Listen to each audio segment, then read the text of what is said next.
Bago pa lang ako sa universidad na ito. Unang hakbang pa lang ng aking mga paa papasok ay mabigat ang aking nararamdaman. Noon pa lang ay marami na akong naririnig ng mga kwento-kwento tungkol sa mga estudyanteng kinitil ang sariling buhay, pinatay at hinalay. Madilim, parang sa mga nobela lamang. Hindi ka panipaniwala pero sa kalooban ay totoo.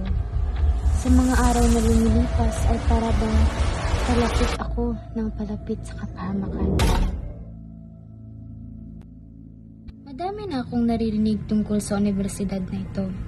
Ngunit wala pang pruweba na magtutulak kung totoo ba ang mga iyon.